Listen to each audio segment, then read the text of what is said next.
So I was trying to think of a story for Christmas, and to be honest, this was the main one that came up in my mind over and over again. It involves the British troops and the German troops in 1914, during the First World War. The story has probably grown arms and legs over the many years from 1914 to now in 2021. So I thought, why not? It would make a great Christmas video and a nice little bit of history too. So let's check it out.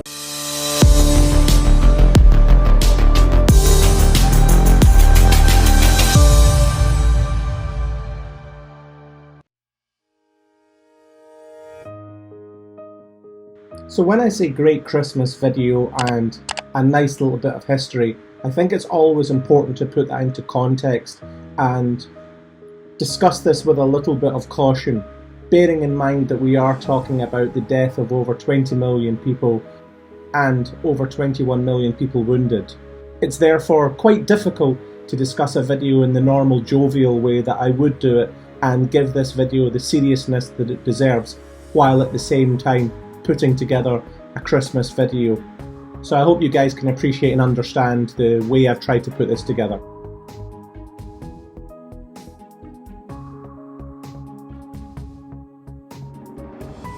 It's the autumn of 1914 and the world is at war. German forces have invaded France and Belgium, and Britain, due to its allegiances, is brought into the war. Both sides have fought as trench warfare has begun. And this is the story of the Christmas Truce and the debatable football game that went on between the two sides. The background to the truce and subsequent football match is now one of historical record. Germany had invaded Belgium under the Schlieffen Plan, a military manoeuvre that had intended to allow them to march into France, allowing them to then focus on Russia after its successful outcome. Sadly for the Germans, this wasn't to be the case. The British Army, along with its allies in France and Belgium, had managed to repel the attack, and now the two forces were deadlocked as a race towards the sea was now on. Both sides had begun to dig in, as trenches began to appear, individual trenches linked to one another to form the front line that we all know of today. So how did this end up in a football match? And is there any truth in it? Well, there is written records, first-hand eyewitness accounts and many pictures. Soldiers were advised against bringing cameras to the front, but like many things told not to bring, including footballs, soldiers still packed them and brought them along with them. They often wrote letters to loved ones back home, and it was these accounts that clearly show not only was there a truce, there was also a football game. On Christmas Eve, a truce was agreed for roughly around 48 hours, but reports vary.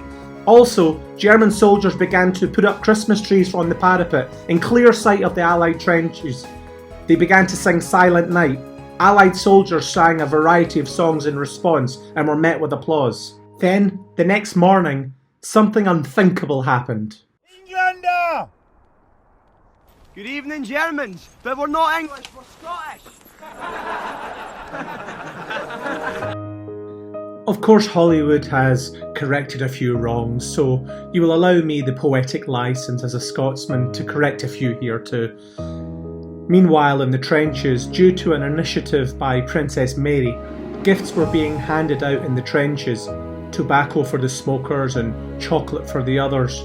Gifts were sent from home, almost crippling the postal service. Warm, dry clothes and food from home. Something to make Christmas Day that little bit special for those fighting on foreign shores. Then, a German soldier ventured out of his trench, arms aloft and walking alone into no man's land, towards the guns of the Allied trenches, soon accompanied by a British soldier walking over to him. It was agreed that the truce would allow for the burial of the dead and the recovery of the injured. As soldiers began to emerge from their trenches that they'd called home, one simply cannot imagine how scared they must have felt, walking towards the enemy that many of them were actually seeing for the very first time.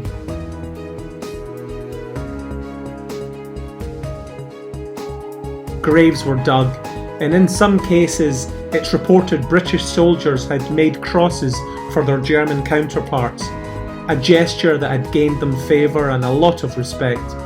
Joint funeral services were held for each other's fallen comrades, And it was said that even that day on that horrific battlefield, for the first time, you could hear birds singing for who knows how long. Then, as the soldiers from both sides came together, they began to exchange gifts: German beer and cigars, food, normally bully beef, and the soldiers began to laugh and joke like they'd been good friends for years. Soldiers spoke about the war and even agreed that they shouldn't even be fighting. Where language was a barrier, hand gestures were used, and many Germans had worked in restaurants across Manchester, so they spoke good English. Then, at this moment, a ball was produced. It's unclear as to where the ball came from, or some say it was a Christmas present, some say it was brought by an English soldier, some say it wasn't even a real ball, but I'd like to think that that's not the case. And then the kickabout ensued. Of course, there was no referee, linesman, and any real rules to talk about. Several reports suggest that there was goals put down, but how could you do that amongst the barbed wire on the battlefield? I really don't know. Indeed, the barbed wire is a reason as to why some say that this is a myth in the first place, that it never even seemed to happen.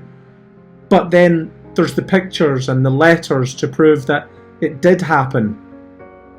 Many people talk about what the score was. Some reports say 4-1 to the Allies, some say 3-2.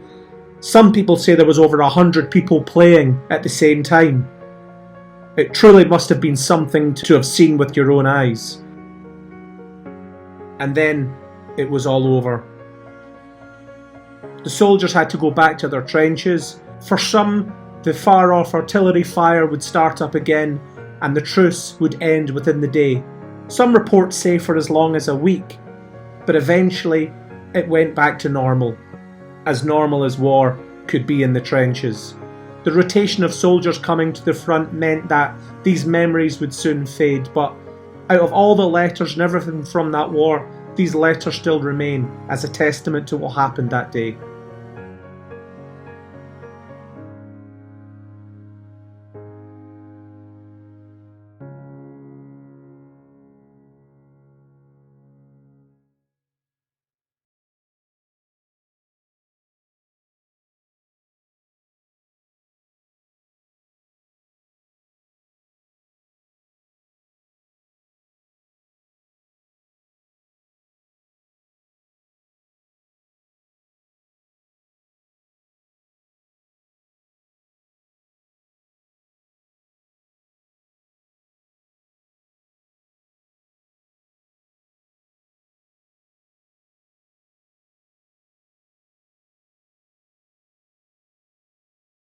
I hope you enjoyed that little bit of Christmas Truce story about the football match. Did it happen? Did it not happen? And I kind of really do want to know, if it was just one game, what was the score? Does it matter? I'm not so sure. Merry Christmas. Thanks for watching. If you enjoyed this video, please do subscribe, like below, let your friends know, share the channel. It's very much appreciated, and we couldn't do it without your support. Thanks very much.